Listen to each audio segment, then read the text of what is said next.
Bagaimana kakak?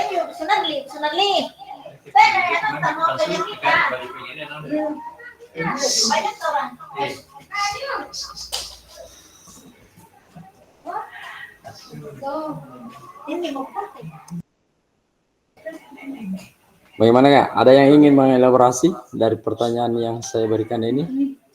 Apakah saat ini kita lebih banyak suara fluid sebagai perintah gerak daripada suara guru saat pembelajaran?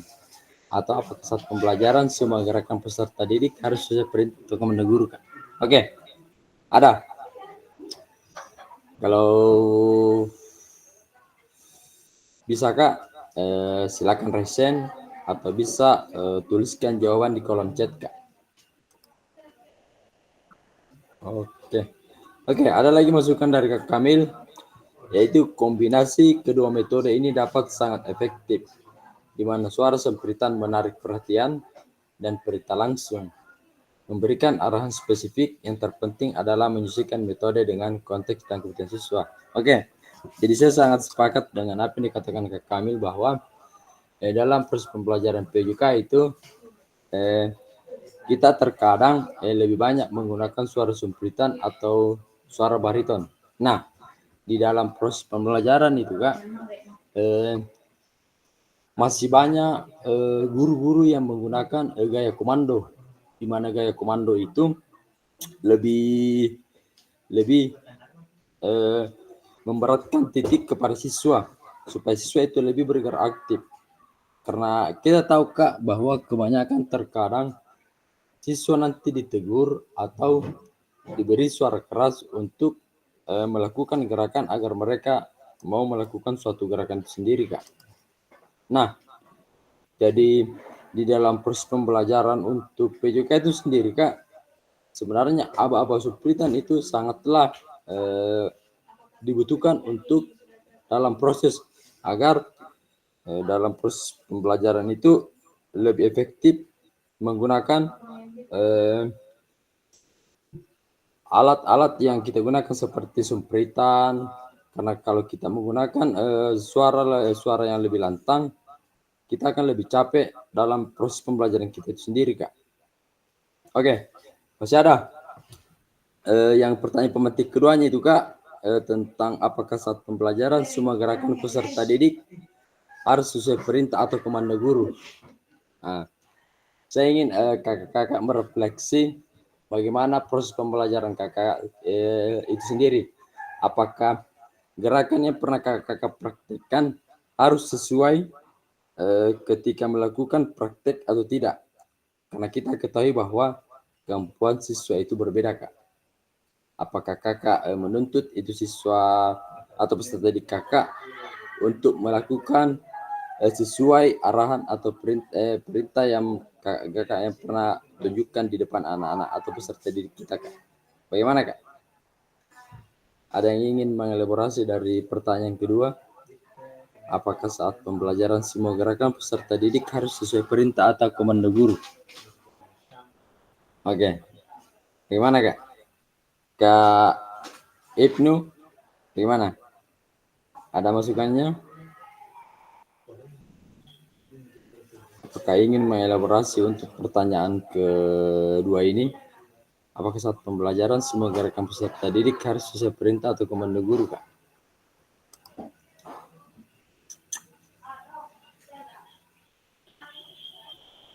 Bagaimana Kak Ibnu? Kak Nurmawan?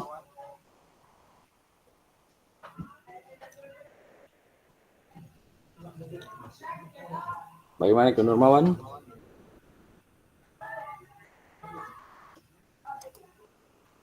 Oke Kak.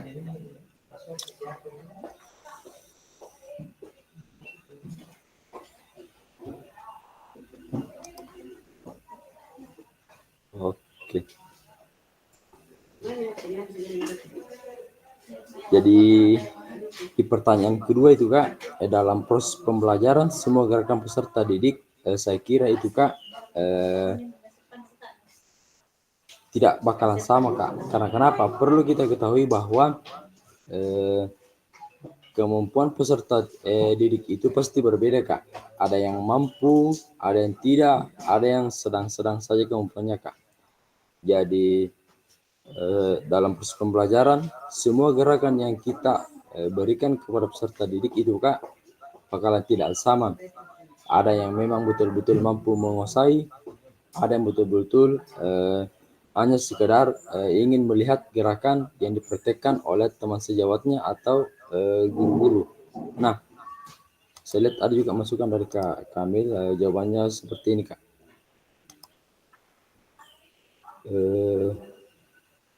Dalam pembelajaran, gerak di PJOK sangat penting bagi siswa untuk mengikuti perintah agar mereka dapat memahami teknik dengan benar dan mencegah cedera. Namun, ada beberapa hal yang perlu dipertimbangkan. Yang pertama, keselamatan. Pastikan semua gerakan diperintahkan aman untuk dilakukan oleh siswa. Variasi. Siswa bisa diberikan kebebasan untuk mengeksplorasi variasi gerakan, sekan tetap dalam koridor yang telah diajarkan. Feedback, yaitu kita memberikan umpan balik positif saat siswa mengikuti perintah dengan baik. Ya. Jadi itu, Kak, mungkin sudah ada dua jawaban yang mendukung dari kedua pertanyaan pemantik. Apakah saat ini kita lebih banyak suara fluid sebagai perintah gerak daripada suara guru saat pembelajaran? Kemudian yang kedua, apakah saat pembelajaran semua gerakan peserta didik harus sesuai perintah atau komando guru? Nah, dari pertanyaan pemantik yang kedua tersebut, saya kira kakak-kakak itu sudah bisa memberikan jawaban, walaupun kakak tidak tampilkan ataupun resen, tapi paling tidak kakak bisa merefleksi proses pembelajaran kakak. Nah, untuk itu kita lanjut, Kak. Nah, di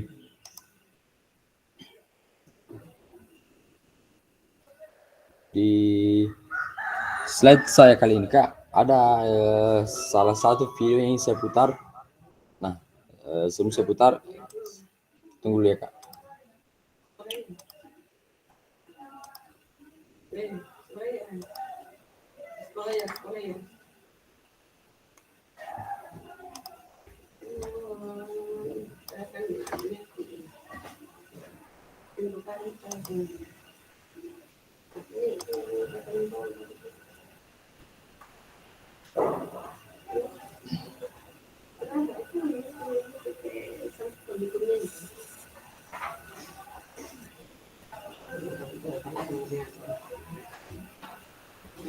Bagaimana, Kak? Terputar?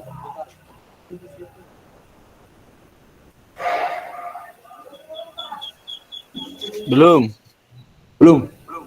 Tunggu, Kak. Sabar. Ini faktor jaringan.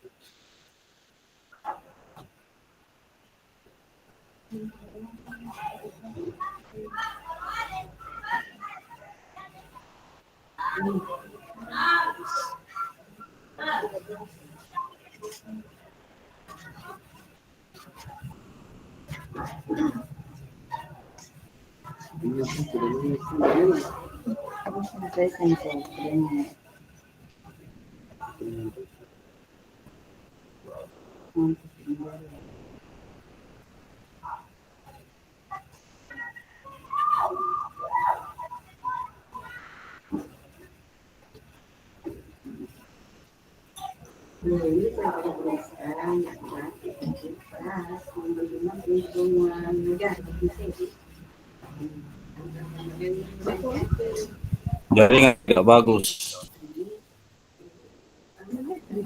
Yang bagus jaringan. Saya ulang ya, Kak, satu kali.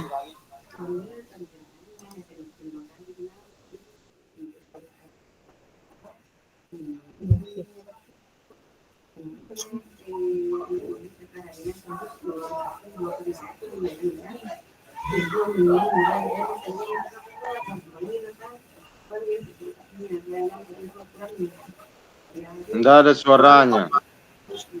Videonya, Kakak.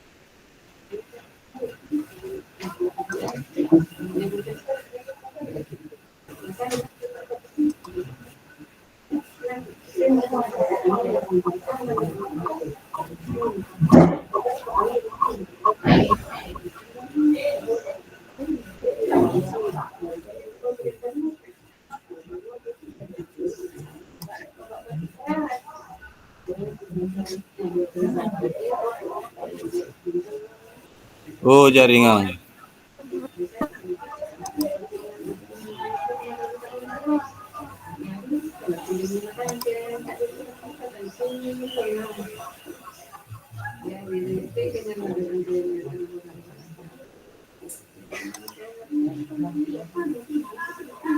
Ki Pak Rusli. Tunggu, Alhamdulillah Kak. bergabung Pak. Sepertinya jaringannya ini, Kak. Siap Ya, ya. hadir. Tunggu, Kak. Ya, ya. Oke. Bagaimana Kak Rusli sudah hadir? Hadir. Baru saja. Iya, baru saya dengar suaranya ini. Alhamdulillah, alhamdulillah. Iya lah. Cuma jaringan ini kurang stabil ini. Jaringan. Memang kalau sudah tanggal jaringan saya 10 juga- ke atas itu jaringan Jaringan sudah saya juga tidak ini kurang ini. stabil, Kak. Iya, Kak. Jaringan saya juga tidak stabil ini hari. Masalahnya di sini mati lampu juga ini. Oke. Jadi kita next saja, Kak. Kita masuk di aktivitas pertama kita, yaitu mari kita melakukan aktivitas role play berikut ini. Nah, di aktivitas kegiatan kita untuk role play yang pertama itu, Kak, capaian pembelajaran kita adalah tujuan pembelajaran, kemudian peserta didik mampu memahami gerak fundamental, peserta didik melakukan dan memahami gerak koordinasi dengan benar. Peserta didik mengetahui efek dari latihan yang dilakukan, dan yang ketiga peserta didik dapat menganalisis efek latihan diberikan melalui perubahan dan tadi. Nah, sebentar di kegiatan kita kali ini, Kak, kakak-kakak akan melakukan praktek yang sesuai dengan role play kita pada sore hari ini, Kak. Nah, untuk lanjut untuk asesmennya ialah melakukan self dan peer assessment atau efek latihan yang telah dilakukan. Kemudian melakukan analisis efek latihan yang diberikan melalui perubahan denyut nadi. Kemudian untuk aktivitas pembelajarannya itu kita akan melakukan latihan gerak koordinasi, Kak. Oke, kita lanjut. Nah, untuk langkah-langkah aktivitas yang akan kita lakukan kali ini, Kak. Sebentar saya akan mau kakak akan berpasangan. Silakan melakukan gerakan. Kemudian yang kedua, tiap peserta memilih nomor gerakan yang paling disukai. Sebelum mempraktikkan gerakan, hitung denyut nadi terlebih dahulu dalam waktu 10 detik. Itu denyut nadi yang normal, Kak, sebelum melakukan gerakan. Nah, setelah melakukan gerakan, kembali akan melakukan hitung denyut nadi setelah kita melakukan gerakan. Jadi akan ada perbedaan, Kak, sebelum perbedaan denyut nadi sebelum dan sesudah melakukan gerakan. Nah, silakan kakak akan catat di kegiatan kakak kali ini. Jadi di kegiatan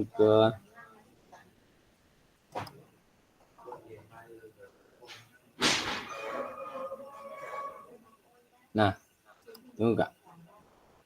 Saya akan bagi dulu.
Oke, silakan dilihat kolom chatnya, Kak. Ada link yang saya bagikan, silakan dibuka, Kak. untuk tesnya nantinya Kak.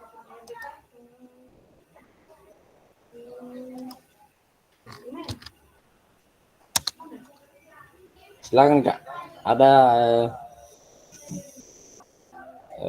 link yang saya bagikan di kolom chat, silakan dibuka Kak.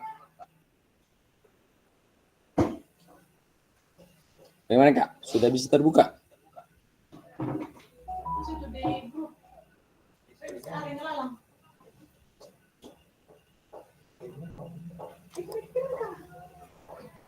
Silakan, Maksudnya link ini dibuka sekarang? Iya, ya linknya dibuka sekarang Kak. Jadi kakak kan silakan akan melakukan gerakan Kak. Jadi sebelum melakukan gerakan itu Kak, kakak kan silakan menghitung denyut nadinya yang normal. Dan di akhir kegiatan itu kakak akan melakukan lagi hitungan denyut nadi setelah melakukan gerakan Kak. Jadi tunggu Kak, bisa tampilkan dulu video contoh videonya Kak, tunggu.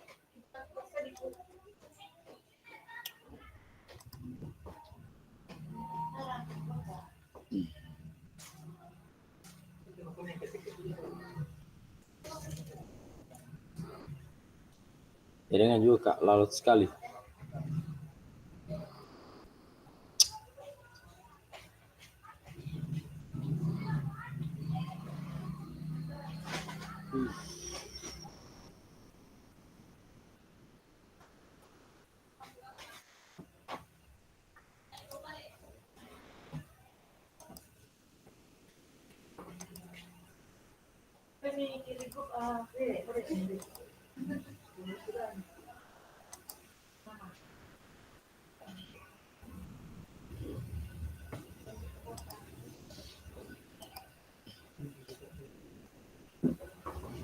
Bagaimana Kak? Terlihat atau belum? Belum terlihat. Jangan saja ini Kak. Oh, di sini mati lampu ini. Aduh. Oh, pantas Kak. Aduh. Mati lampu ini. Tinggal berapa menit lagi nih, tidak ada nih. Tidak bisa dipakai. Saru Kak, saya juga jaringanku ngaret ini. Hai, tidak menunjang ini kegiatan Kak, kalau gini. Sabar Kak. Bagus mungkin kalau malam. Nanti dikondisikan Kak. Karena kalau malam biasanya orang sibuk semua Kak. Nah, maksudnya kalau malam kan biasa tinggal jadi di rumah semua. Oh iya, siap Yang Kak. bisa Nanti dikondisikan waktu. Disampaikan sebelumnya. Siap Jam Kak. 8 jam 9 lah. Iya, bagus juga itu. Siap Kak. Malam cocok Kak, bagus. Ya bagus kalau malam cocok kali. Iya.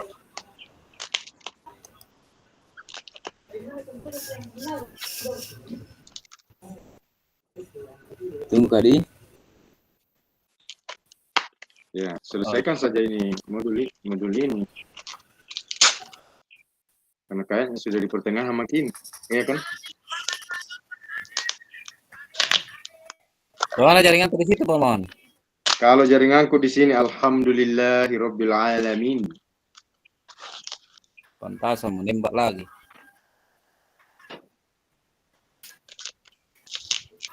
Tidak mati lampu kan? Jaringanku, Pak. Tidak mati lampu di sana. Di sini? Iya. Tidak, karena terang gini. Saya sama di sini terang juga matahari, cuma lampu aja yang mati. Tidak mati lampu di sini apa? Ya biasa kalau mau dimatikan lampu pasti ada jadwalnya itu. Di jadwal kita kayak kemarin tahun lalu itu.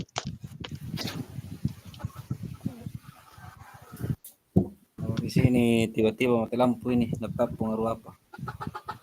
Mungkin ada kabel yang ini, yang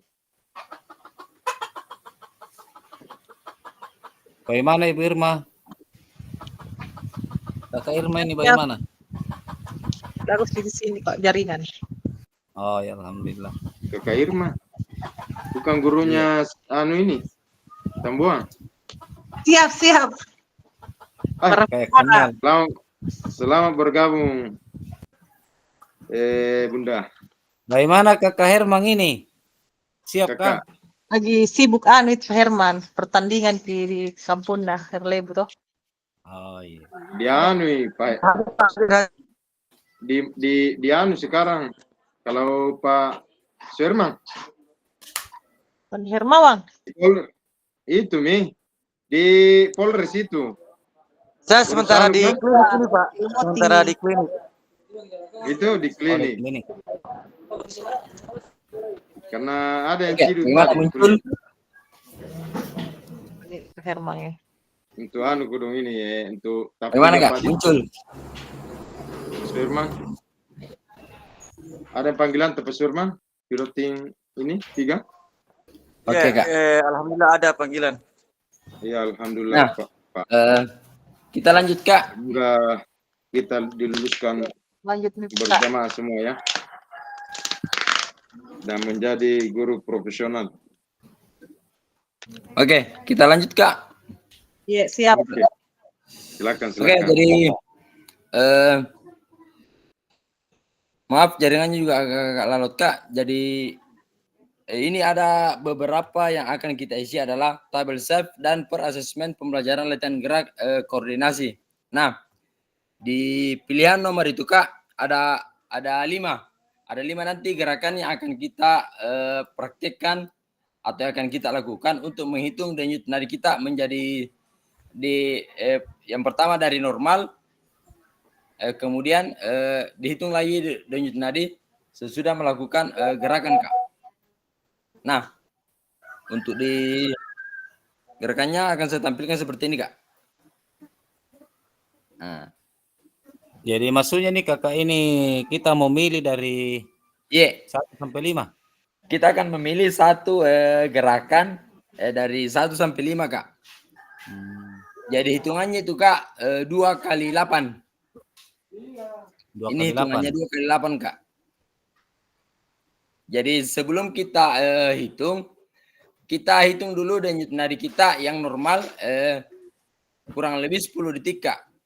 Kemudian setelah melakukan gerakan lari di tempat atau jogging di tempat, bagaimana setelah melakukan praktik tersebut, bagaimana denyut nadi kita setelah melakukan gerakan tersebut, apakah cepat atau lambat Kak?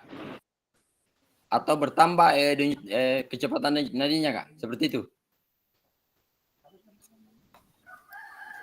Bisa jogging di tempat, bisa melakukan sambil pegang kaki Kak, sebelum pegang apalagi bergantian pegang kaki kanan, kaki kiri.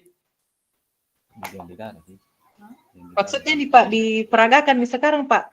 Iya, bisa Kak diperagakan. Tapi alangkah baiknya Kak kita jogging di tempat. Kamera kapan semuanya mungkin Pak? Bagaimana? Iya, bisa. Kameranya bisa diaktifkan Kak. Saya minta maaf ya kalau buka kamera ini buram sekali kamera saya. Ini sebenarnya proses praktik yang kita lakukan akan kita ketemu nanti di proses luring Kak. Jangan terlalu diangkat itu anunya. Ada di modul 2 Kak. Kita akan ketemu nanti Kak secara luring di modul 2 nanti Kak.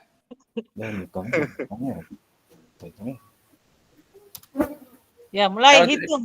Kalau tidak bisa dibuka kameranya Kak, tidak apa-apa ditutup saja kameranya. Yang penting setelah melakukan gerakan, Kakak bisa menghitung kecepatan nadinya Kak, sebelum dan sesudah melakukan gerakan itu Kak.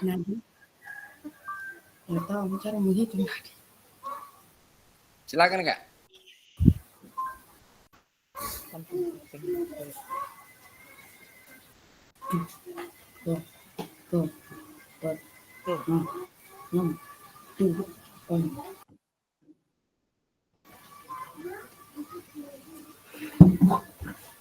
Dua, tiga, empat, lima, enam, empat, dua, tiga. Maksudnya bagaimana tuh? Bisa Kak?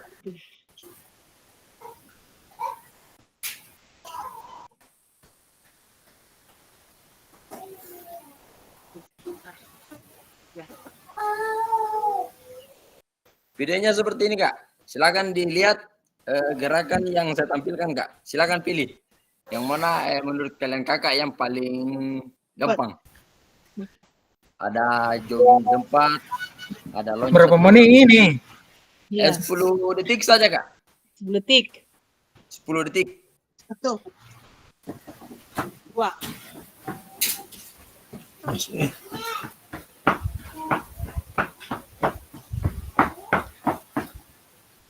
jangan.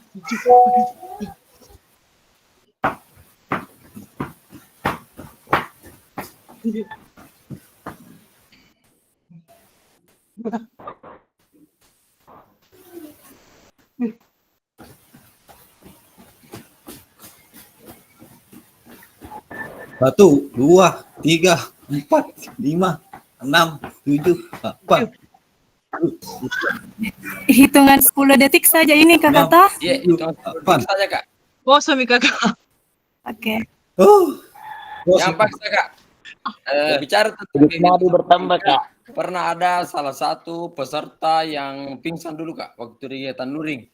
Ada juga Kak. Dia cuma melakukan 10 detik dan usia beliau memang sudah hampir memasuki masa pensiun, tapi namun semangatnya masih berkobar. Beliau paksa itu 10 detik sampai-sampai dia itu pingsan Kak.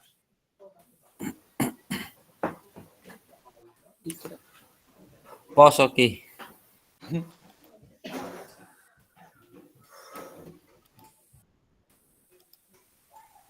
Aduh.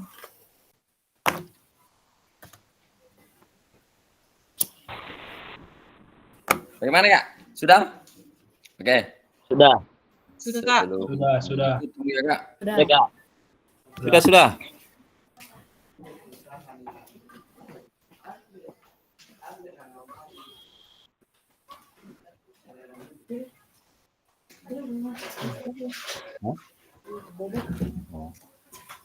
Nah.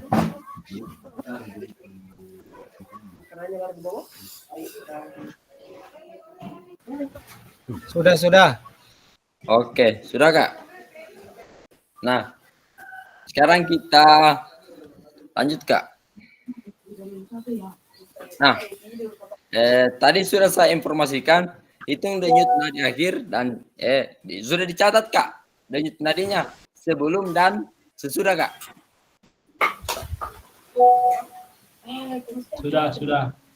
Sudah Kak, oke.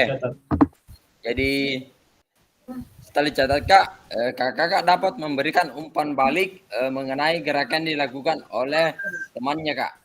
Tadi saya tidak bagi breakout room-nya Kak, karena saya kira peserta kita kurang, jadi cukup melakukan secara sendiri-sendiri. Setelah dipraktekkan, kakak bisa melakukan kegiatan hasil dari kegiatan yang kakak lakukan. Berapa detik denyut nadi kakak sebelum dan sesudah Kak. Ada yang bisa Kak? Silakan resen Kak. Ada? Silakan Kak.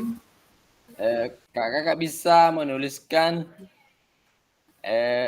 seberapa cepat denyut nadi kakak selama 10 detik sesudah dan sebelum melakukan gerakan itu Kak.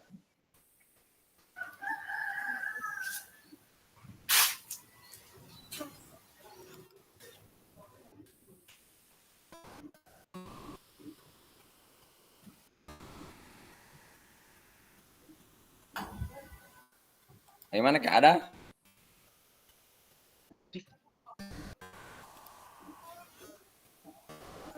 Kalau tidak ada yang resen bisa dituliskan di kolom chat Kak. atau di kolom komentar. Bisa dituliskan jawabannya, Kak.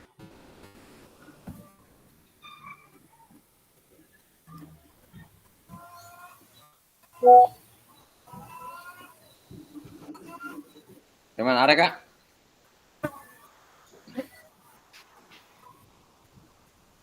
Bisa dituliskan di kolom chat, Kak. Oke, ada. Bisa disebutkan langsung? Bisa, Kak. Kak Irfan denyut nadi sebelum 10 dan setelah melakukan 14 denyut nadi, Kak. Untuk Kak Irfan, gerakan apa yang dilakukan, Kak? Yang nomor 1. Yang nomor 1, Kak. Oke. Kemudian siapa lagi, Kak? Bisa resen, Kak. Bisa langsung. Oke, Kak Rusli silakan. Jadi denyut nadi sebelumnya itu 9. 9. Terus Dan setelah setelahnya melakukan gerakan 15 dari 15 gerakan dengan lari di tempat. gerakan apa yang dilakukan, Kak? Lari di Dengan tempat. lari di tempat, Kak. Oke.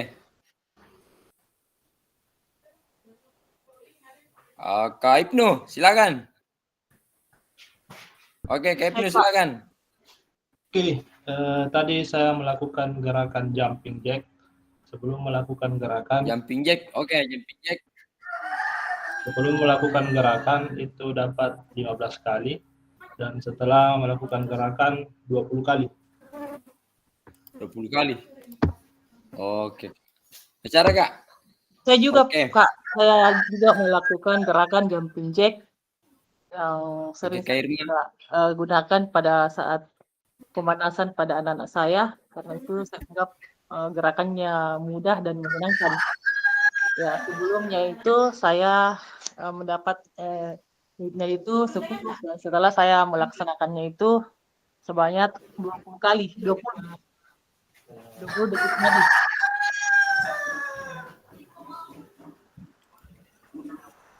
Oke, Kak.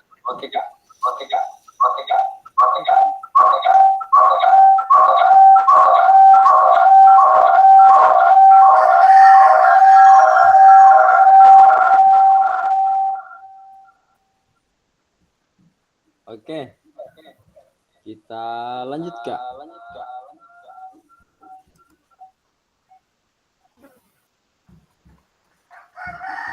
Kita sudah masuk di injek.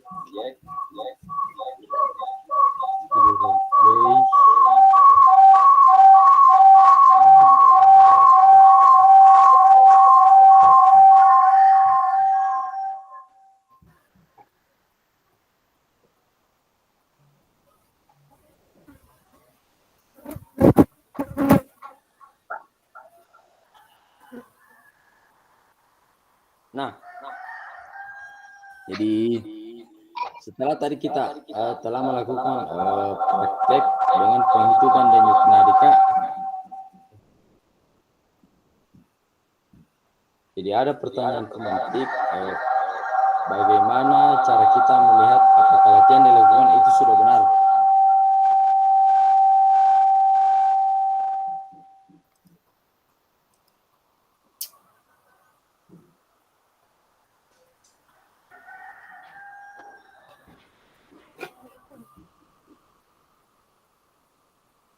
Itu Kak, bagaimana? Ada yang ingin mengelaborasi bagaimana cara kita melihat apakah latihan yang dilakukan itu sudah benar? Apakah ada kakak yang ingin mengelaborasi dari pertanyaan yang saya tampilkan? Apakah cara yang telah kita lakukan atau yang kita lihat, apakah itu sudah benar yang kita lakukan, Kak? Oke, ada juga jawaban dari Kasti, yaitu denyut nadi sebelum melakukan gerakan itu ada 11. Dan setelah melakukan itu 16 denyut nadinya. Dengan gerakan lari di tempat. Oke, Kak. Bagaimana, Kak? Ada yang ingin mengelaborasi bagaimana cara kita melihat apakah latihan itu sudah benar atau sudah sempurna Kak? Tapi saya yakin pastinya kakak sudah bisa mengkategorikan ini adalah gerakan yang baik ataupun yang benar Kak. Karena semua di sini saya yakin adalah guru-guru olahraga yang hebat Kak dalam mendidik siswa kita. Saya yakin dan percaya bahwa kita mampu menilai gerakan yang kita lakukan itu sudah benar atau tidaknya Kak. Mungkin seperti itu. Oke, jadi kita next saja Kak. Itu ada pertanyaan kedua. Adakah efek yang Bapak Ibu rasakan dari latihan yang telah dilakukan? Nah,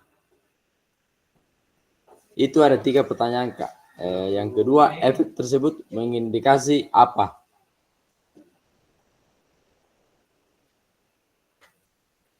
Ada yang bisa?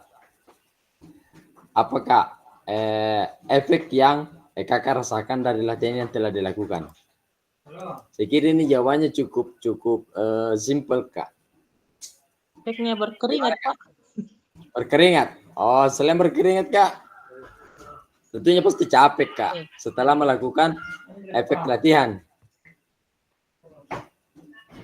Jadi efek yang kakak rasakan dari latihan yang telah dilakukan, yang pertama itu adalah capek, yang kedua berkeringat, yang pastinya itu Kak denyut nadi itu melonjak dengan cepat. Karena beda Kak, sebelum kita melakukan gerakan itu denyut nadi kita dalam keadaan normal karena kita belum melakukan suatu gerakan yang keras.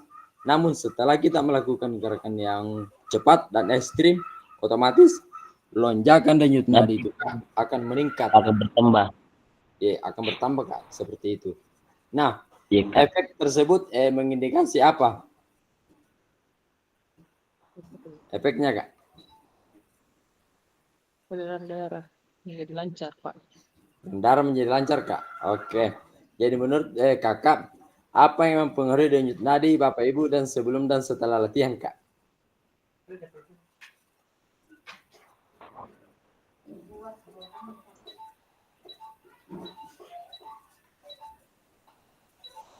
Bagaimana Kak? Apa yang mempengaruhi denyut nadi kakak sebelum dan setelah latihan? Nah, untuk jawabannya ini Kak, itu ada 4. Saya akan membagikan link.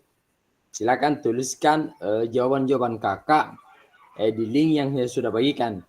Tetapi kalau linknya tidak bisa terbuka Kak, kakak juga bisa mengisi di kolom chat dengan mempedomani dari 4 pertanyaan tersebut ini Kak. Kakak bisa jawab di link yang saya bagikan dan kakak juga bisa menjawab di kolom chat. Nah, tunggu Kak, saya buka dulu linknya.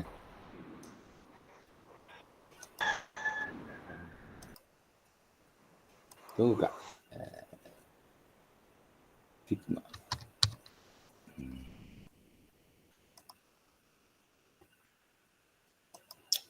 Jadi kakak yang mau mengisi jawaban di kolom chat bisa langsung di kolom chat Kak.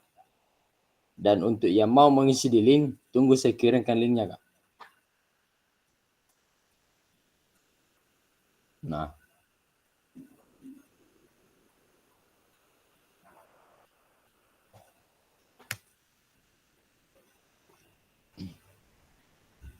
Tidak apa-apa, tuliskan jawabannya di kolom chat Kak. Atau saya ingin tampilkan kembali pertanyaan yang ingin kakak lihat. Ya, ditampilkan. Oke, tunggu ya, saya tampilkan dulu pertanyaannya Kak. Ini saya tunggu dulu Kak. Saya bagikan dulu link jambornya untuk kakak isi di anunya nanti.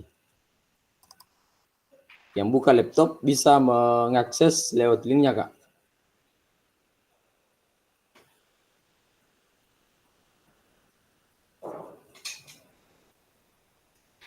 Nah, sebelum saya lanjut Kak, saya ingin bertanya dulu, bagaimana dengan tugas-tugas kakak? Ada yang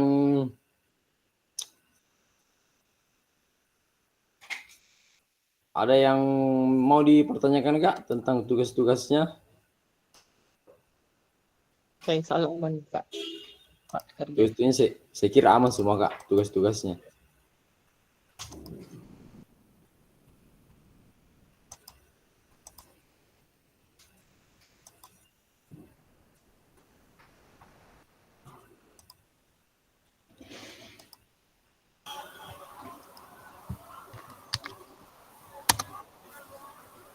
Oke Kak, silakan dibuka linknya Kak. Yang saya kirim di kolom chat. Tapi Kakak ada saya mau tanyakan dulu. Apa itu Kak? Bagaimana itu tugas kemarin? Saya lihat ada ketentuan jadwalnya di situ tanggal 17, sementara Oh, iya, Kak. saya kirim tadi malam, sempat saya kirim tugasnya, apakah Nggak jadi masuk masalah atau juga. bagaimana? Iya. Oh, enggak. Oh iya. Nggak jadi masalah juga. Yang penting tugasnya Kakak selesaikan. Oh iya, makasih banyak. Yang penting tugasnya Kakak selesaikan Kak. Iya. Nggak ada lain waktunya Pak Di. Tadi bilang. Ada sebenarnya di waktunya Kak, tapi alangkah baiknya kalau diselesaikan secara tepat waktu Kak. Iya. Jadi sebelum menjawab soal pertanyaan-pertanyaan yang di Kak, apalagi di LMS, Kakak perhatikan dudetnya. Ada yang pakai tanggal, ada juga yang tidak. Tetapi tetapi alangkah baiknya kalau diselesaikan secara cepat Kak, supaya setiap modul itu kita tidak kembali lagi Kak. Jadi modulnya itu bisa selesai secepat mungkin dan tidak menghambat untuk terbukanya LMS modul berikutnya Kak. Sampai Karena bulan ada ini Kak, kegiatannya. sampai 3 bulan Kak, kurang lebih 3 bulan. Dan kegiatan ini Kak ada pertemuan luringnya selama 8 hari. Oh. Ya Kak. Di mana itu pertemuan luringnya? Pertemuan luringnya ini sementara digodok sama Pak Kabit Kak. Oh, Iya. Dan kita tinggal tunggu konfirmasinya bahwa luringnya nanti di mana Kak. Bagaimana Kak? Oh, iya, Sudah ada yang bisa mengakses? kasih infonya.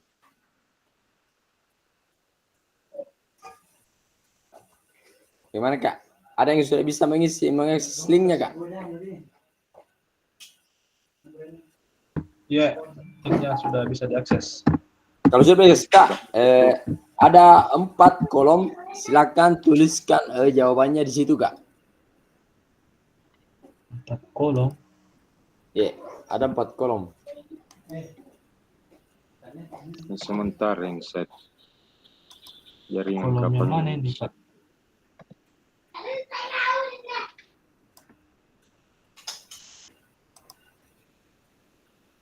Enggak. Bagaimana sudah Kak? belum terbuka. Karena ini, kalau Set. terbuka linknya itu Kak, ada di situ yang Kakak bisa isi dari pertanyaan pertama, pertanyaan kedua, ketiga dan keempat Kak. Saya yakin di sini semua guru-guru hebat Kak, apalagi kakak ini termasuk senior saya ini Kak.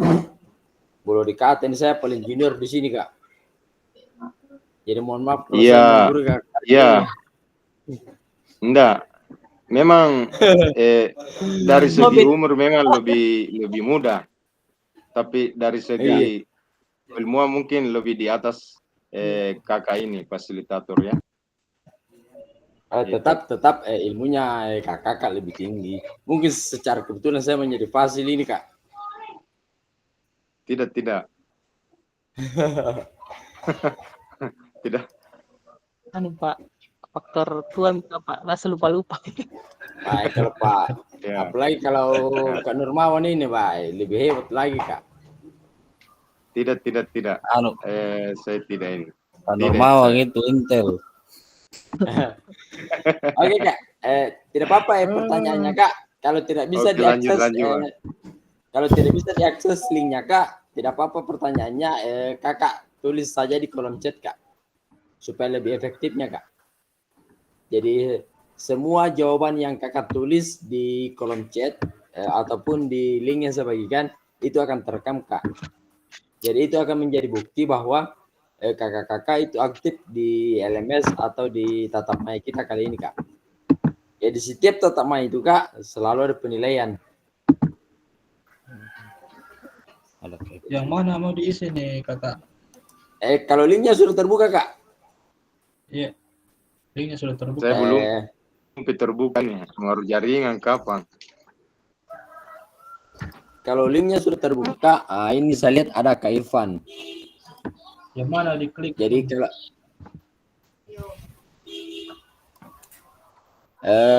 Kak Irfan tinggal menuliskan pertanyaannya Kak. Menurut Kakak, apakah aktivitas yang dilakukan cukup menggambarkan pembelajaran PJOK yang berpusat pada peserta didik?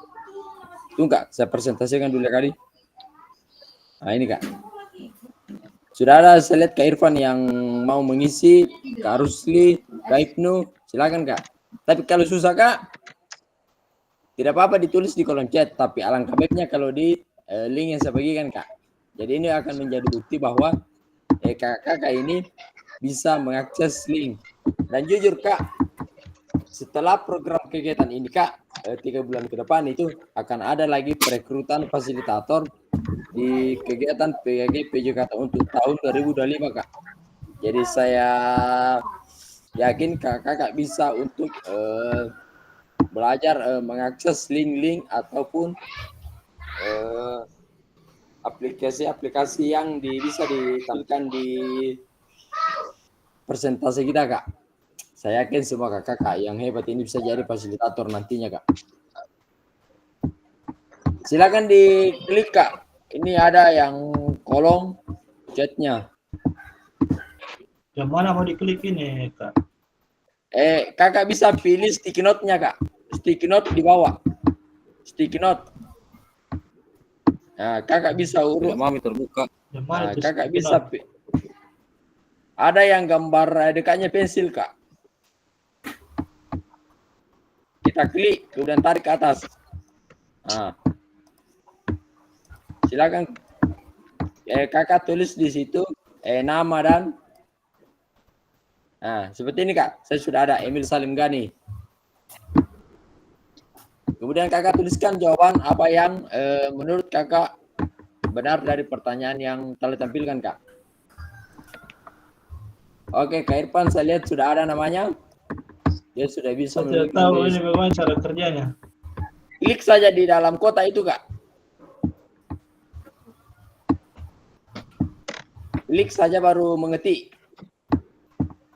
Tidak mau terbuka ini linknya ini. Tadi mau sekarang tidak mau. Ini yang modul 1.3? Iya. Pengaruh jaringan itu. Saya juga enggak bisa ini. Kalau enggak bisa Kak, klik saja di ketik saja di kolom chat atau kolom komentar Kak. Supaya lebih simpel Kak. Daripada saya lihat agak-agak susah ini kakak mengakses. Kak Irfan sudah membuka salah satu sticky note. Tidak apa-apa bisa diketik Kak. Nah, seperti saya Kak. Dia sudah bisa mengetik. Nah. Gimana dilihat pertanyaannya ini? Belum. Diisi langsung di resumku jari hitam Mindro. Tunggu saya presentasikan ulang.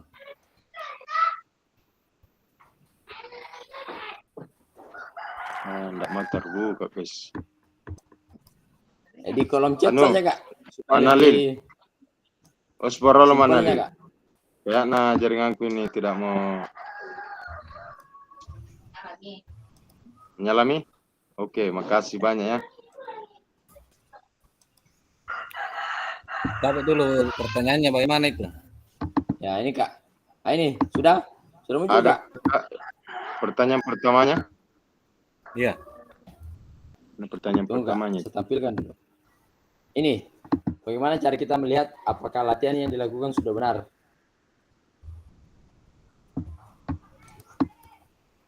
Sudah Kak? Kenapa bukan saya nama aku ini? Ditulis nama Baik. dulu ini atau tidak, Ji? Iya, kita tulis nama tak kak. Pak Ibnu ada yang mau dipertanyakan? Ini tidak. Anunya Eka Nur Fadil. Kita pilih saja sticky note yang lainnya kak.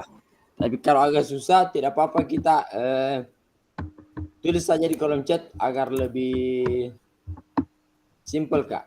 Oke, Kasti Amalia.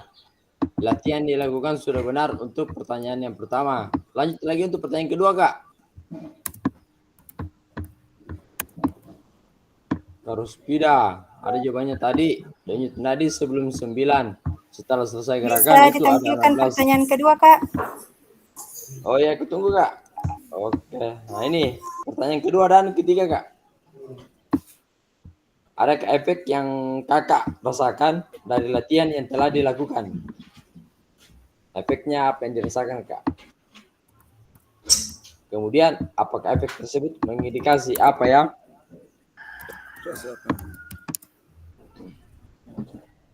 Efek yang saya rasakan.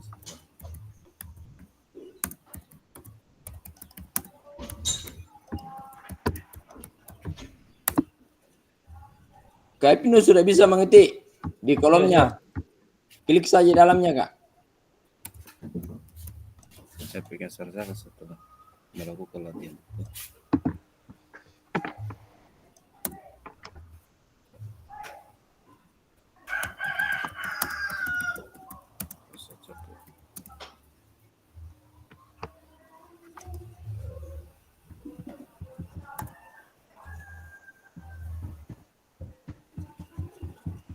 Apa pertanyaan yang ketiga? Pertanyaan yang ketiga kak.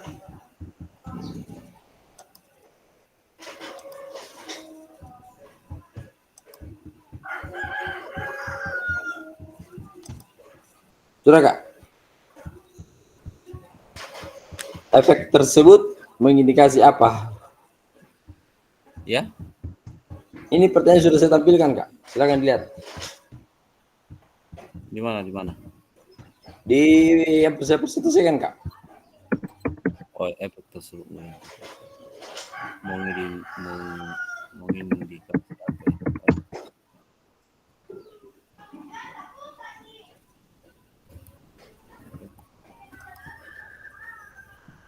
Mengindikasi.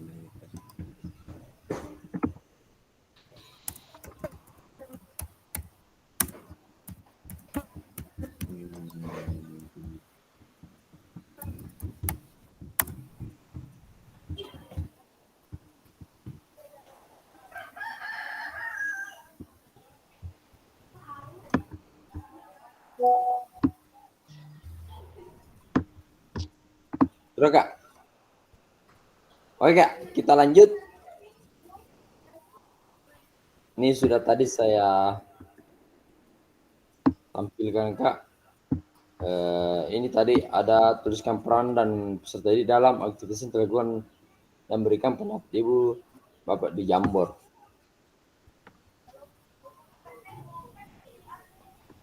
Mengindikasi. Oke. Sudah kak, kalau sudah kita lanjut kak supaya cepat selesai nih kak kegiatan. Indikasi dari kegiatan.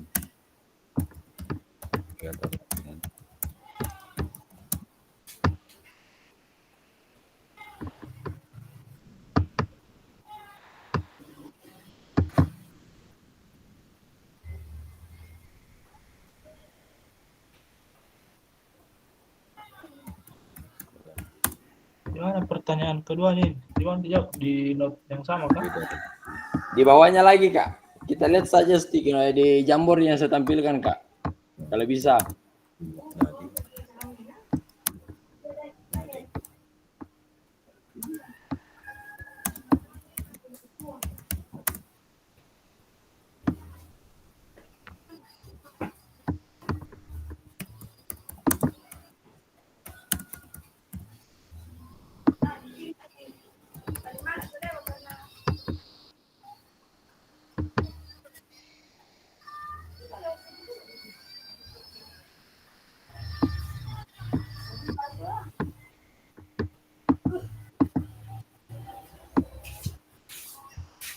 Tiga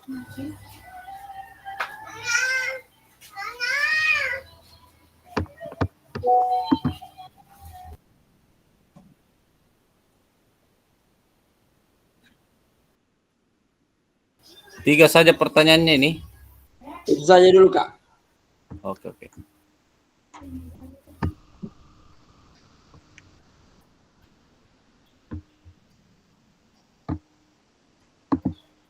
Oke. Jadi kita kembali fokus ke persentase saya tampilkan, Kak. Silakan disimak.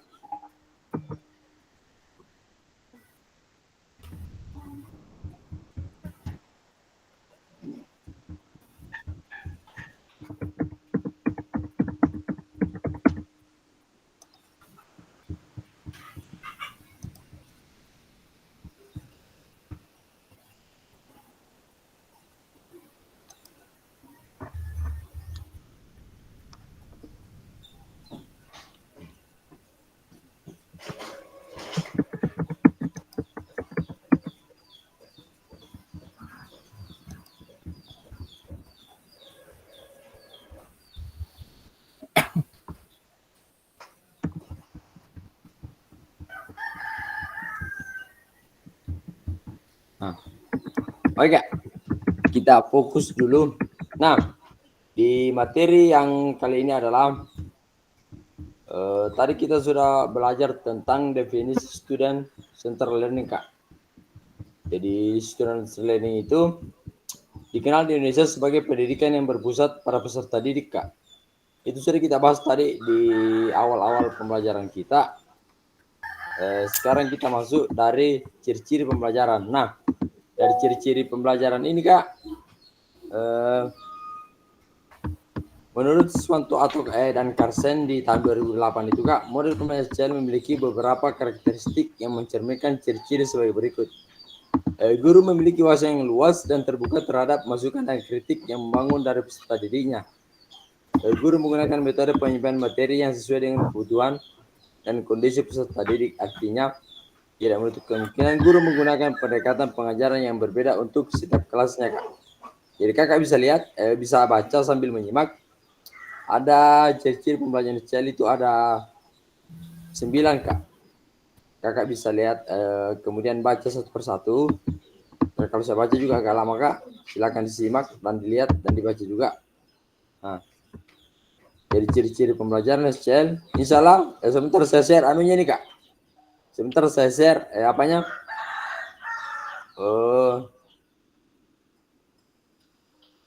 Materinya, Kak. Kemudian di bagian C itu ada jenis-jenis pembelajaran SCL. Ada small group diskusi, ada role play atau simulasi, discovery learning, self-direct learning, cooperative learning, contextual learning, dan 7 problem based learning atau PBL, collaborative learning, project based learning atau PJBL. Saya kira ini ciri-ciri pembelajaran SCL ini, Kak, sudah kita terapkan di proses pembelajaran kita, Kak. Saya yakin dan percaya bahwa kakak-kakak ini sudah melakukan proses atau ciri-ciri pembelajaran SCL. Namun untuk melihat ke belakang, kakak mungkin belum paham bahwa sebenarnya yang saya terapkan ini adalah small group diskusi atau metode diskusi. Mungkin yang kita tahu hanya adalah diskusi itu saja, tapi kita belum tahu tentang metodenya. Kemudian yang kedua, role play atau simulation. Metode ini berbentuk interaksi antara 2 atau lebih peserta didik tentang suatu topik. Kemudian discovery learning, metode ini berbentuk pemberian tugas. Self-direct learning adalah metode berbentuk pemberian tugas belajar kepada peserta didik. Cooperative learning adalah kegiatan pembelajaran dengan cara berkelompok. Kontekstual, pembelajaran yang dimulai dengan sajian atau tanya jawab lisan. Kemudian berikutnya, problem based learning adalah melatih dan mengembangkan kemampuan untuk menyelesaikan masalah yang berorientasi pada masalah otentik dari kehidupan aktual peserta didik itu sendiri, Kak. Untuk kolaboratifnya itu atau CBL-nya dengan metode peserta didik untuk mencari dan menemukan jawaban sebanyak mungkin. Kemudian PJBL-nya juga adalah memberikan tugas-tugas proyek yang harus diselesaikan oleh peserta didik dengan mencari sumber pustaka itu sendiri. Nah, lanjut Kak. Kita ke materi berikutnya.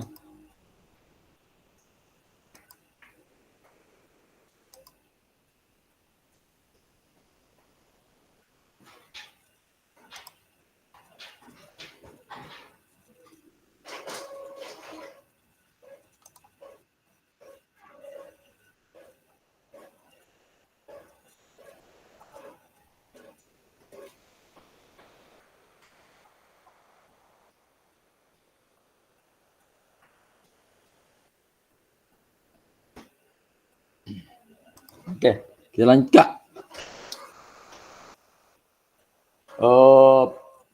Untuk slide berikutnya ini Kak, peran guru dan peserta didik dalam pembelajaran SCL. Nah, peran guru kita itu adalah bertindak sebagai fasilitator dalam proses pembelajaran. Dan peran peserta didik itu adalah aktif dalam proses pembelajaran dengan memberikan gagasan, saran, dan kritik. Kemudian yang kedua, mengkaji kompetensi mata pelajaran yang harus dikuasai murid pada akhir pembelajaran. Sedangkan peran peserta didik itu Kak, berpartisipasi dalam merumuskan, mengembangkan, dan memproses materi pembelajaran.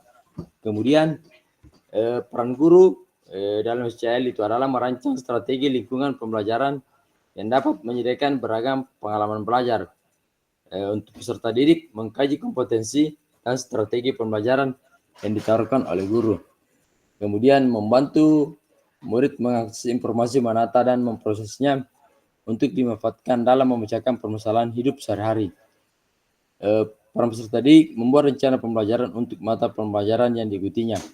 Kemudian peran guru lagi yang terakhir, mengidentifikasi dan menentukan pola penilaian hasil belajar murid yang relevan dengan kompetensi yang akan diukur.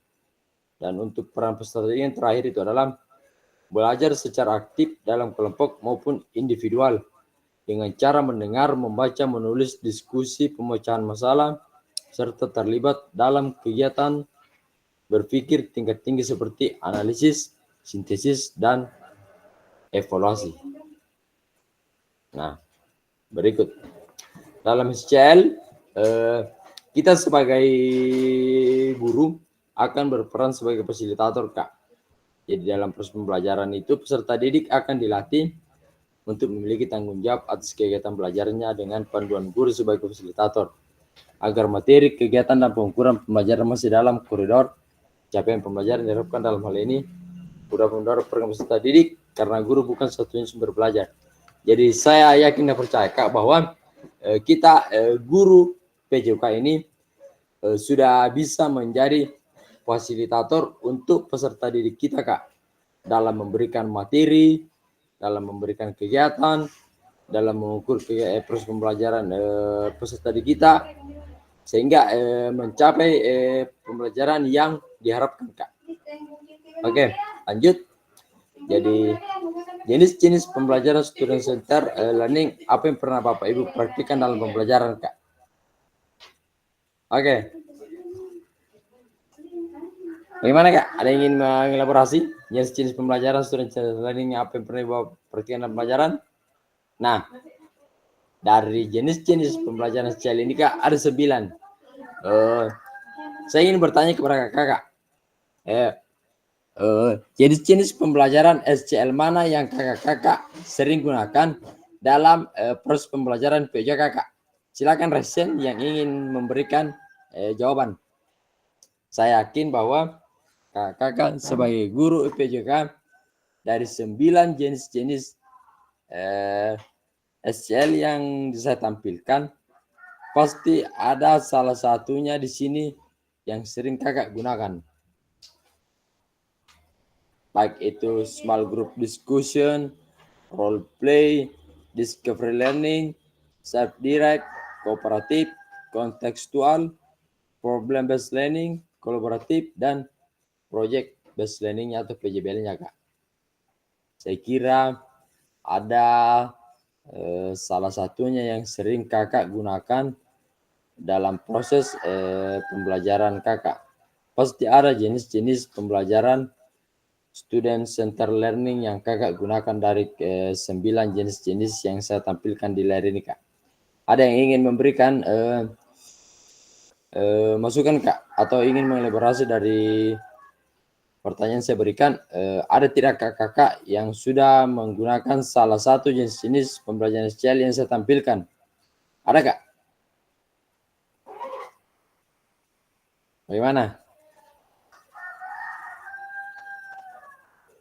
Saya kira, saya yakin bahwa kakak sudah melakukan jenis-jenis pembelajaran SCL, tetapi kakak belum ketahui bahwa oh ternyata yang saya lakukan ini adalah project. Ternyata yang saya lakukan ini adalah dalam bentuk diskusi atau kooperatif, kontekstual atau problem dan kolaboratif. Bagaimana, Kak? Ada? Oke, Pak Ibnu silakan. Oke, baik, terima kasih. Jadi dalam pembahasan sekarang yaitu jenis-jenis pembelajaran yang sering digunakan oleh teman-teman sekalian. Kalau bagi saya yaitu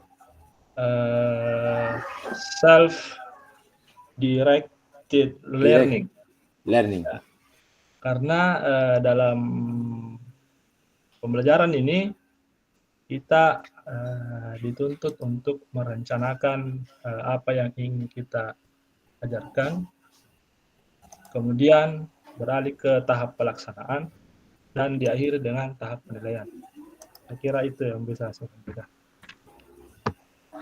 Oke, Kak. Gimana? Secara kakak yang lain ingin memberikan masukan? Proses atau jenis-jenis pembelajaran apa yang kakak lakukan di pembelajaran kakak? Apakah itu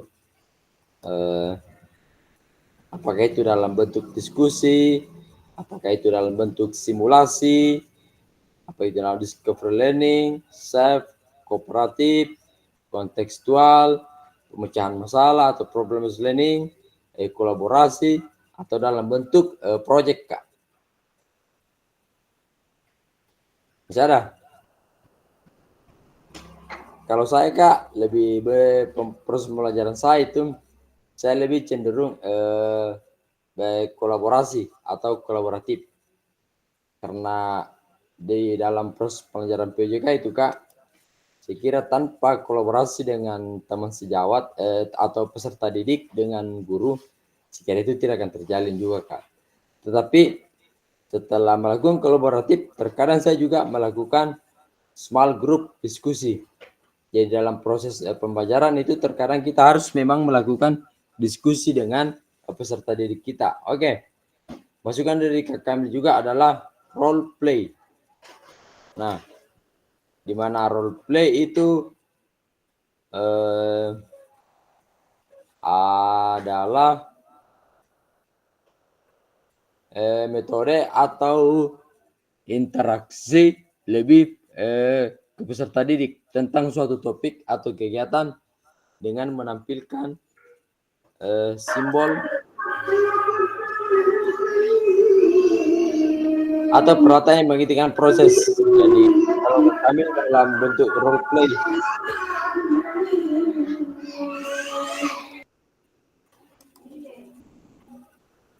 Oke, Kak, masih ada? Kalau tidak ada, kita lanjut. Dan Nurmawan, setelah aktivitas latihan yang saya rasakan ini. Oh, dari zaman tadi, Kak. Oke. Kita lanjut. Nah, di aktivitas kedua. Kali ini kita akan membahas karakteristik perkembangan peserta didik. Nah, ini saya kira cukup menarik juga, Kak. Nah, untuk memahami karakteristik dan minat anak, itu ada jasmani, sosial, emosional, dan mental. Jadi Ada dari tingkat SMA, tingkat SMP, SD, dan terakhir itu adalah PAUD. Jadi kita harus mengetahui karakteristik dan minat setiap peserta didik. Karena saya yakin kakak-kakak bahwa di guru olahraga di PAUD itu akan karakteristiknya dengan SD itu beda kak. Di menengah juga beda. Di kalangan atas atau SMA itu juga beda pak. Beda kak. Nah, untuk lebih jelasnya seperti ini kak. Coba kakak cocokkan karakteristik berikut, manakah bidang dan usia yang sesuai. Karakteristik atau aktivitas. Ada 1, 2, 3, 4. Nah, ada yang bisa mencocokkannya kak? Ada. Untuk berjalan, berlari, merangkak, memanjat, melompat, menendang, menarik, melempar, dan memukul. Itu di bidang mana kak? Dan dia usia keberapa? Ada kak? Untuk anak-anak pada usia ini mulai memang Dia Ada nggak? 0 sampai 1 tahun. 0 dia di usia berapa kak? 0 sampai 2 tahun. 2 tahun. Oh, dia Ada bisa lain-lain? merangkak, memanjat, melompat, atau menendang-nendang, menarik. Oke. Untuk bidangnya kak, dia di bagian mana? Dia masuk di jasmani, sosial, emosional, atau mental kak?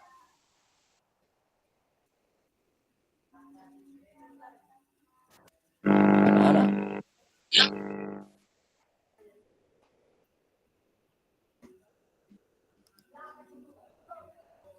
Oke.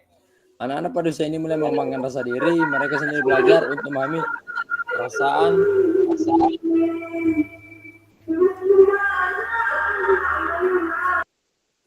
Nah, kemudian di pertanyaan ketiga dan keempat kak.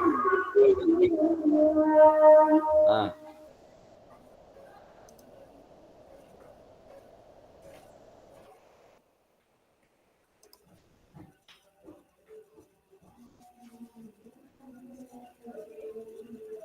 sudah lihat kak? Nah, karakteristik bidang usia adalah untuk berjalan, berlari, merangkak itu masuk di kategori bidang jasmani. Anak-anak pada usia ini adalah sosial. Mereka mulai emosi adalah emosional. Anak-anak mulai belajar untuk memahami dan mengelola sudah masuk kategori mental kak. Nah, jasmaninya itu dia usia 0 sampai 2 tahun. Sosialnya dia masuk 5 sampai 6 tahun kak. Sampai 6 tahun. Kemudian emosionalnya itu dia sudah masuk di usia 6 sampai 12 tahun. Kemudian mental dia masuk di 6 sampai 12 tahun juga kak. Nah, mari kita diskusi kak. Nah, apa pentingnya guru mengetahui karakteristik peserta didik kak? Ada yang tahu?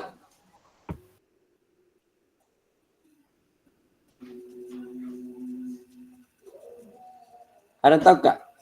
Apa pentingnya guru mengetahui karakteristik peserta didik? Apa pentingnya, saya ganti pertanyaan seperti ini kak. Apa pentingnya kita sebagai guru olahraga mengetahui karakter siswa kita? Hampir sama kak. Kita lebih spesifik. Apa pentingnya guru PJOK mengetahui karakter peserta didik? Ada yang bisa kak? Bisa resen kak, bisa juga di kolom chat. Silakan kak.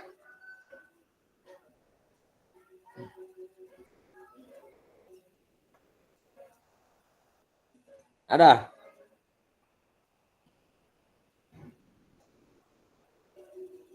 Oke, Kak Ibnu silakan.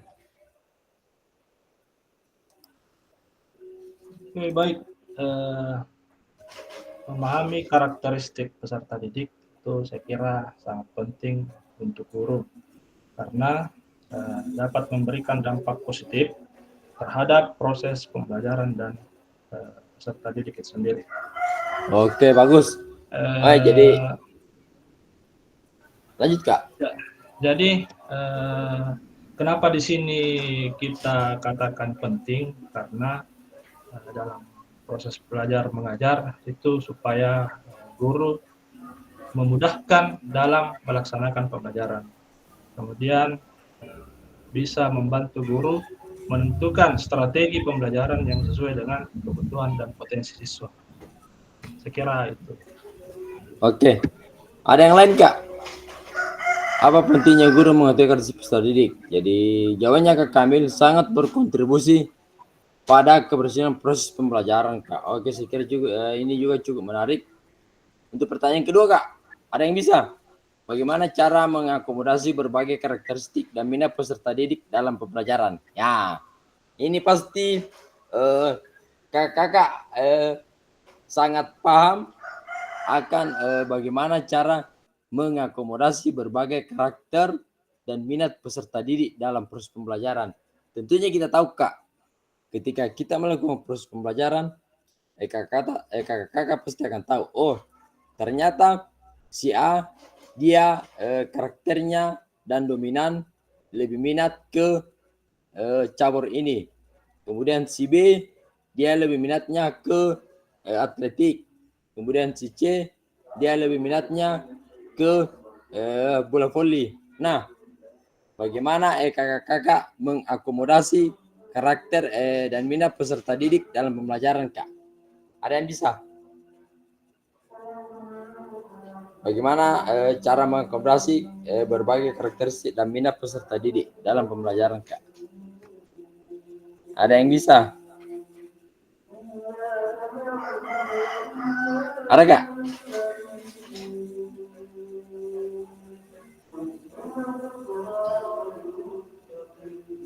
Ada Kak?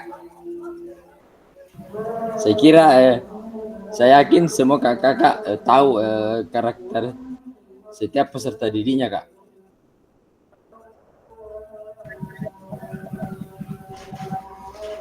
Oke, Kak Sapri silakan. Oke, cara mengakomodasi berbagai karakteristik dan minat peserta dalam pembelajaran itu dengan cara memberi ruang atau kesempatan untuk adanya dialog atau diskusi antara guru dengan peserta didik. Dengan Oke, mantap. Memperdayakan peserta didik itu sendiri. Oke, sangat mengapresiasi jawabannya Kak. Memang untuk mengakomodasi berbagai karakteristik kita memang harus melakukan diskusi secara langsung dengan peserta didik kita Kak. Karena tanpa kita diskusi saya kira kita tidak akan mampu mengetahui atau keluh kesah peserta didik kita itu sendiri Kak. Jadi saya kira sangat cukup menarik apa yang dikatakan oleh Kak Irfan. Terima kasih atas masukannya Kak. Bagus. Kalau begitu kita lanjut Kak. Nah, kita sekarang memasuki di pembelajaran ketiga yaitu pembelajaran diferensiasi dalam PJOK. Nah, ada kata-kata Tomlinson yaitu pembelajaran berreferensi adalah usaha guru untuk menyesuaikan pembelajaran di kelas untuk memenuhi kebutuhan belajar individu murid. Nah, ada 3 diferensiasi yang akan kita bahas kali ini Kak. Ada diferensiasi konten, diferensiasi proses, diferensiasi produk. Nah, di mana diferensiasi konten merujuk pada strategi atau membedakan pengorganisasian dan format penyampaian konten. Konten adalah materi pengetahuan, konsep dan keterampilan yang perlu dipelajari peserta didik berdasarkan kurikulum. Merujuk pada strategi membedakan proses yang harus dijalani oleh peserta didik yang dapat memungkinkan mereka untuk berlatih dan memahami isi konten. Kemudian yang diferensiasi produk merujuk pada strategi membedakan produk hasil belajar murid, hasil latihan, penerapan dan pengembangan apa yang telah terjadi. Saya kira kakak-kakak sudah tahu apa itu diferensiasi konten, apa itu diferensiasi proses, dan apa itu diferensiasi produk. Apalagi kakak-kakak yang pernah mengikuti program guru penggerak, saya kira sudah tidak asing lagi dengan yang namanya pembelajaran berdiferensiasi. Oke, kita lanjut Kak. Nah, setelah membaca dan berdiskusi situasi pembelajaran 1 dan 2 tentang contoh langkah-langkah pembelajaran diferensiasi dalam NES. Nah, saya kira dari pertanyaan yang pertama itu Kak, apakah ada kendala yang kakak alami dalam melakukan strategi pembelajaran berdiferensiasi dalam PJK?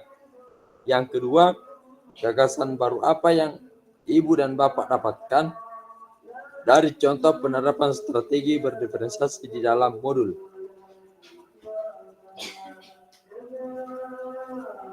Bagaimana Kak?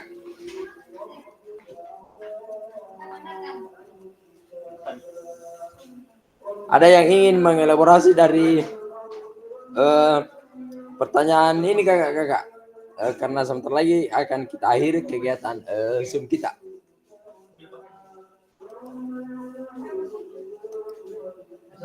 Bagaimana Kak? Dari pembelajaran yang kita lakukan untuk hari ini, adakah tidak kendala yang kakak alami dalam melakukan strategi pembelajaran berdiferensiasi dalam PJK Kak? Karena saya yakin sekarang kita bukan lagi menggunakan RPP, tapi kita sekarang lebih identik dengan modul Kak. Bagaimana? Ada kakak yang ingin mengelaborasi dari pertanyaan pertama Kak?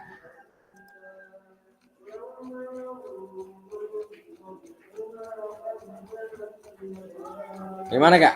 Ada?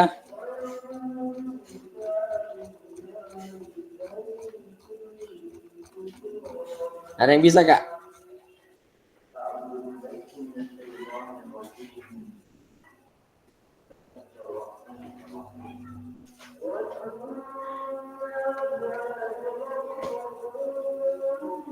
Gimana Kak? Ada?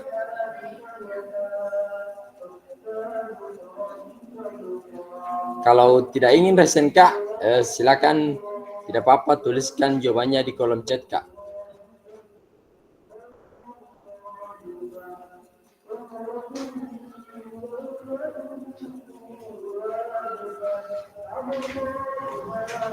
Ada Kak? Nah, ini pertanyaannya Kak. Kak Kamiludin telah menuliskan ada pertanyaan, yaitu ada beberapa kendala dalam melakukan perjalanan diferensiasi PJK antara lain keterbatasan waktu Kak, mengatur waktu untuk memberikan perhatian video bisa sulit dalam kelas yang besar. Oke. Kemudian sumber daya, fasilitas dan peralatan yang tidak memadai dapat membatasi variasi aktivitas. Oke. Variasi tingkat keterampilan. Siswa dengan kemampuan fisik yang sangat berbeda-beda mungkin sulit diakomodasi dalam satu aktivitas. Oke. 4. Kurangnya pelatihan. Guru mungkin belum terlatih secara memadai dalam metode apa ini Pak Kamil? Metode D. Nah, saya cukup tertantang dengan kurangnya pelatihan guru, mungkin belum terlatih secara memadai. Nah, jujur Kak, kita sebagai guru olahraga, kita bukan dituntut untuk membuat peserta didik kita menjadi ahli dalam suatu cabang olahraga Kak. Kita bukan pelatih Kak. Kita bukan pelatih. Kita hanya sebagai guru olahraga hanya memberikan dasar-dasar dari pembelajaran yang ingin kita berikan ataupun materi yang kita berikan supaya siswa itu mengetahui gerak dasar yang akan dilakukan dalam proses kegiatan atau praktek dalam pembelajaran, utamanya dalam materi-materi yang kita sajikan. Jadi kita tidak dituntut untuk menjadi seorang pelatih ataupun yang betul-betul mampu menguasai. Karena untuk menjadi seorang pelatih itu Kak, kita memang harus pernah melakukan sekolah ataupun pelatihan tertentu Kak. Mungkin seperti itu kalau untuk saya. Kemudian untuk Kasapri yang paling sering ditemui adalah penyesuaian kebutuhan peserta didik. Nah, saya kira ini cukup menarik juga. Jadi sebagai guru PJK, kita akan mampu melihat atau menilai karakter dari peserta didik kita dengan melakukan penyesuaian kebutuhan apa yang diinginkan oleh peserta didik itu kita. Mungkin seperti itu yang diutarakan Kasapri ya. Oke, kita lanjut. Jadi yang diutarakan oleh Kak Kamil dan Kasapri sangat-sangat menarik. Kemudian yang kedua, gagasan baru apa yang Ibu dan Bapak dapatkan dari contoh-contoh penerapan strategi berdiferensiasi di dalam modul. Nah, saya kira ini cukup menarik, Kak. Bisa Kakak berikan masukan setelah mempelajari modul di kegiatan ini. Pasti ada contoh-contoh penerapan strategi berdiferensiasi dalam modul ini yang baru Kakak dapatkan, dan pasti akan menjadi ide-ide baru di proses pembelajaran Kakak nantinya. Oke. Jadi ada juga jawaban dari Kak Asti, yaitu pembelajaran berdiferensiasi membutuhkan peralatan dan fasilitas yang memadai untuk mendukung variasi kegiatan fisik dan keterbatasan. Fasilitas seperti di lapangan olahraga, alat-alat olahraga menjadi hambatan dan menerapkan aktivitas fisik yang bervariasi dan sesuai dengan siswa. Nah, sebelumnya Kak, kita sudah membahas tentang pemetaan aset yang di modul 1.2.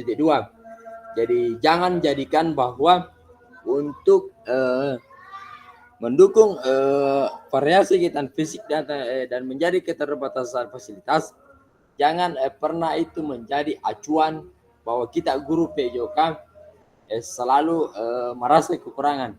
Namun setelah kita belajar di modul 1.2 Kak, kita bisa belajar. Oh, ternyata walaupun aset yang kita di sekolah itu yang memadai kurang, namun kita bisa memanfaatkan aset-aset yang ada di sekitar lingkungan sekolah kita, Kak. Jadi jangan pernah merasa kekurangan alat, tetapi jadikanlah melihatlah di sekitar lingkungan kita agar kita mampu memanfaatkan aset-aset yang ada di sekitar lingkungan maupun di luar lingkungan sekolah. Jadi tidak harus menggunakan fasilitas yang betul-betul sesuai standar, Kak, tetapi kita bisa menggunakan fasilitas yang bisa dimodifikasi untuk dalam proses pembelajaran kita. Seperti itu, Kak. Oke. Ada juga masukan dari Kak Irfan. Kendala yang dialami guru memiliki keterbatasan waktu. Saya kira ini adalah waktu memang yang paling krusial dalam proses pembelajaran kita, Kak. Jujur di PJK itu kita sebenarnya di PJK itu paling banyak waktunya, Kak. Kita menggunakan 3 JP. Jadi 1 JP itu kalau tidak salah di tingkat SMA itu 1 JP kurang lebih 40 menit kalau tidak salah. Kalau di SMP 40 menit. Kalau SD berapa, Kak? Ada yang tahu? Kalau 1 JP-nya di SD berapa, Kak?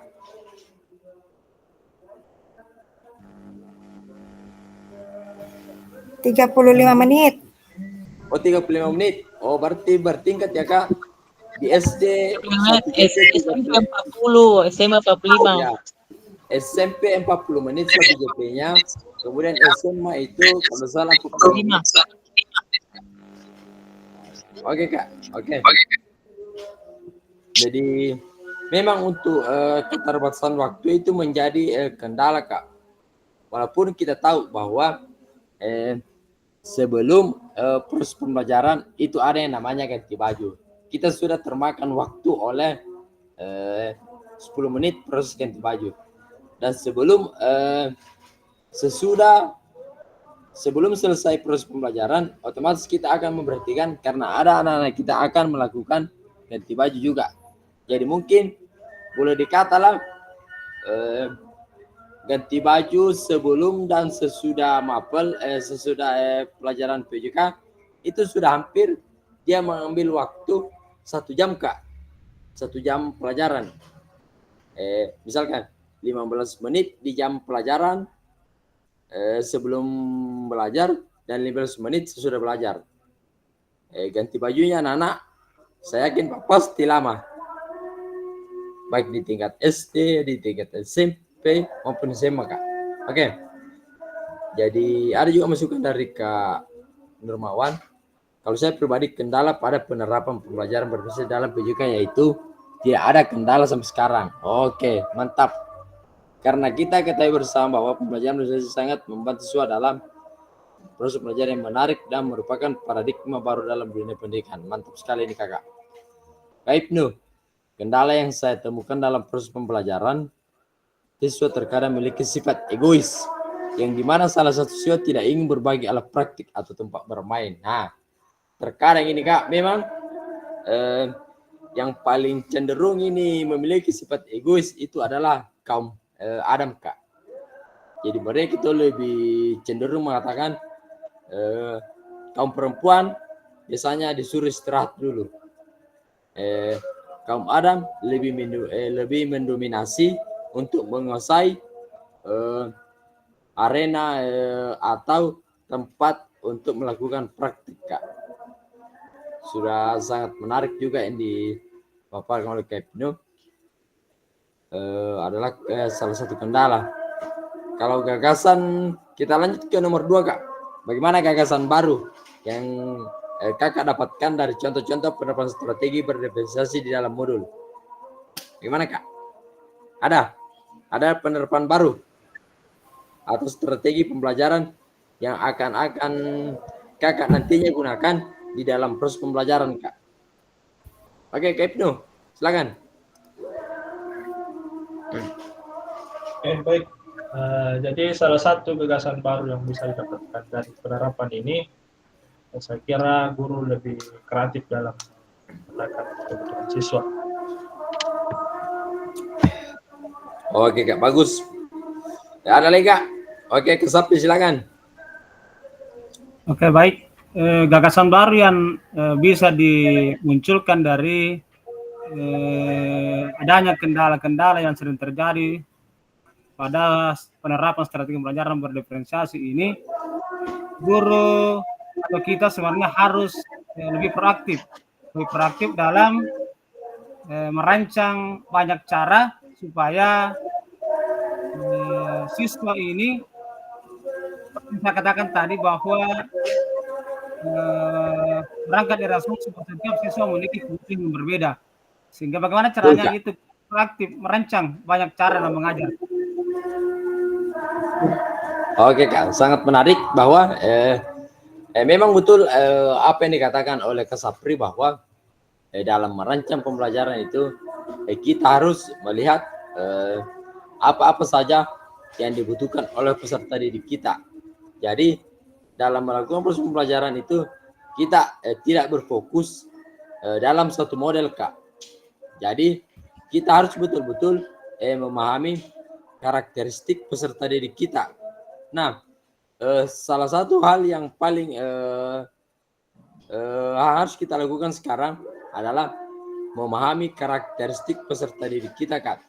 Apa yang mereka butuhkan dan apa yang mereka inginkan Kak. Itu yang perlu kita pahami.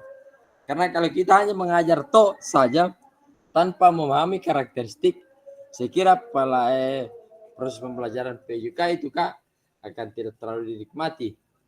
Karena perlu kita ketahui bahwa salah satu mapel yang paling banyak diminati oleh peserta didik itu adalah mapel PJK. Karena perlu kita ketahui bahwa mapel PJK sebenarnya itu adalah di mana siswa lebih proaktif dalam bermain. Mereka lebih dibebaskan untuk mengekspresikan dirinya mereka Kak. Oke, kita lanjut. Kakak Miludin juga ada masukannya melakukan proyek kolaboratif menggunakan proyek kelompok yang mungkin siswa dengan keterampilan berbeda untuk bekerja sama. saling belajar dan manfaatkan kekuatan-kekuatan masing-masing. Oke, itu salah satu gagasan baru yang Kak Kamil dapatkan ya. Oke, kita lanjut Kak. Nah, setelah sesi ini, silakan kakak unggah hasil refleksi di modul 1.3 di LMS Kak. Jadi, gunakan pertanyaan refleksi untuk menulis refleksi kakak. Saya kira kakak yang akan paham. Jadi akan ada tugasnya nanti di LMS. Silakan mengunggah refleksi kakak dengan menggunakan pertanyaan refleksi kakak. Paham? Saya kira kakak bisa mengakses LMS-nya nanti Kak. Jadi untuk kegiatan pada akhir sesi kita hari ini adalah satu, kakak memahami konsep pembelajaran PJK yang berpusat pada peserta didik. Memahami minat peserta didik sesuai karakteristik bidang jasmani, sosial, emosional, mental sesuai usianya. Yang ketiga, menganalisis studi kasus kegiatan pembelajaran PJK berdiferensiasi. Nah, untuk pertanyaan ketiga ini Kak, saya kira ini banyak sekali studi kasus yang kakak pernah alami dalam proses pembelajaran PJK itu Kak. Dan bagaimana kakak menyelesaikan masalah-masalah yang kakak alami. Tetapi kita harus sangkut pautkan dengan studi kasus dalam kegiatan pembelajaran PJK yang berdiferensiasi itu Kak. Oke. Kemudian jadi terima kasih untuk di penghujung acara kita hari ini. Saya kira cukup untuk kegiatan kita kali ini Kak. Insya Allah nanti kita bertemu lagi yang akan saya jadwalkan nanti. Sebelum saya akhiri dulu Kak, untuk pertemuan luringnya nanti Kak, ada yang ingin memberikan jadwal Kak. Saya tahu ada yang ingin malam atau yang ingin pagi. Tapi kalau saya rasa kalau pagi Pak Eka itu tidak bisa karena kita dalam proses belajar mengajar Kak. Kalau saya sepakat kalau malam Kak. Kalau menurut saya. Ada lagi? Iya. Ya, bagus kalau malam. Lebih bagus kalau malam Kak. Kalau begini Pak ngantuk. Selesai salat isya itu sudah bisa. Oke Kak. Jadi malam ya Kak. Oke. Jadi nanti insya Allah daring berikutnya kita jadwal ke malam ya Kak. Bagaimana, sepakat? Siap. Oke Kak. Jadi sebelum kita mengakhiri sesi kita kali ini, silakan diaktifkan kameranya. Jadi saya beri tugas Pak Eka Ibnu untuk mengambil gambar. Bagaimana, siap Kak Ibnu? Siap. Oke. Selalu siap.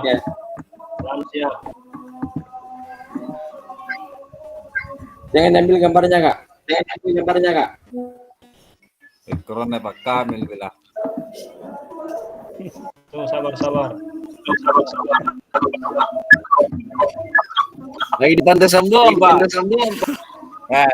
Oke, Kak Jusnadi bisa diaktifkan kameranya? Siap. Oke Kak. Oke, silakan Kak.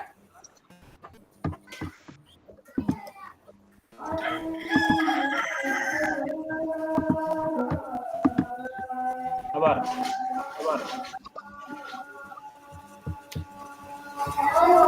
Oke.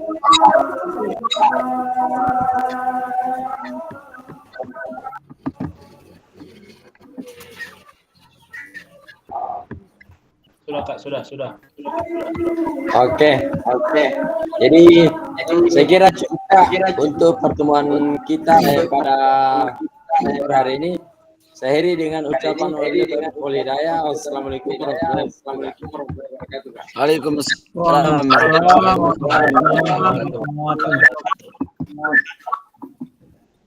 Tuh. Izin keluar.